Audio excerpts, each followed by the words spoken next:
Honorarium വർദ്ധിപ്പിക്കുക, വിരമിക്കൽ ആനുകൂല്യം അനുവദിക്കുക തുടങ്ങിയ ആവശ്യങ്ങൾ ഉന്നയിച്ച് സംസ്ഥാനത്തെ ആശാ വർക്കർമാർ സെക്രട്ടേറിയറ്റിന് മുന്നിൽ നടത്തുന്ന രാപ്പകൽ സമരം 27ാം ദിവസവും തുടരുകയാണ്. വനിതാ ദിനമായി ഇന്ന് ആശമാർ വനിതാ സംഗമം സമരപന്തലിൽ നടത്തുന്നുണ്ട്. വിവരങ്ങളുമായി ദൂരദർശൻ പ്രതിനിധി PS വിനയ ചേരുകയാണ്. വിനയ, 27ാം ദിവസവും ആശാപ്രവർത്തകരുടെ സമരം തുടരുകയാണ്.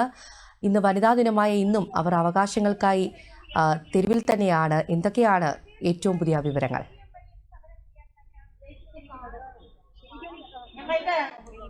ന്യായമായ കൂലി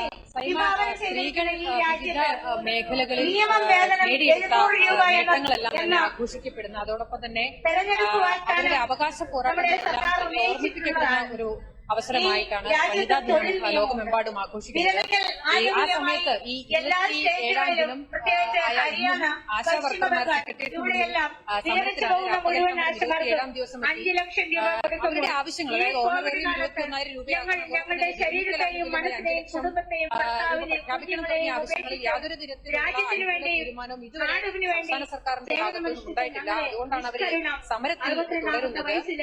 വനിതാ ദിനത്തിൽ ഏറ്റവും കൂടുതൽ ശ്രദ്ധിക്കപ്പെടുന്നത് ഈ സമരം ആണെന്നാണ് അവർ ഇന്ന് മുന്നോട്ട് വെക്കുന്ന കാര്യം. കാരണം ഈ 27 ദിവസത്തെ സമരത്തിൽ അവർക്ക് വിവിധ മേഖലകളിൽ നിന്നുള്ള ആളുകളുടെ പിന്തുണ കിട്ടിയിട്ടുണ്ട്.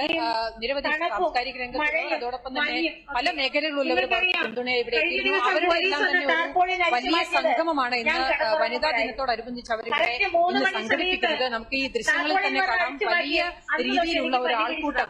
അതിൽ ആശമാരുണ്ട്, മറ്റുള്ള ആളുകളുണ്ട്, ഇവർക്ക് പിന്തുണയുമായി എത്തിയ വിവിധ മേഖലകളിൽ നിന്നുള്ള സ്ത്രീകളുണ്ട്. ഇവരെല്ലാം തന്നെ വലിയൊരു ആൾക്കൂട്ടമായിട്ട് ഇന്ന് ഇവിടെ എത്തിയിട്ടുണ്ട്. ഇവരുടെ ആശമാരുടെ കലാപരിപാടികൾ, അതോടൊപ്പം തന്നെ മറ്റ് അവകാശ പോരാട്ടത്തിനായി അവര് നടത്തുന്ന മറ്റുള്ള കാര്യങ്ങളെല്ലാം തന്നെ അവർ ഇവിടെ പറയുന്നുണ്ട്. ആ രീതിയിൽ ഇന്ന് വൈകുന്നേരം വരെ ഈ രീതിയിലുള്ള ഒരു ആശാസംഗമം ഇവിടെ നടത്താനാണ് ആശമാർ ഇപ്പോൾ തീരുമാനിച്ചിരിക്കുന്നത്. എന്തായാലും അവകാശങ്ങളിൽ ഒരു തരി പോലും പിന്നോട്ടില്ലെന്ന് ഉറപ്പിക്കുകയാണ് ഈ വനിതാ ദിനത്തിലും ആശമാർ.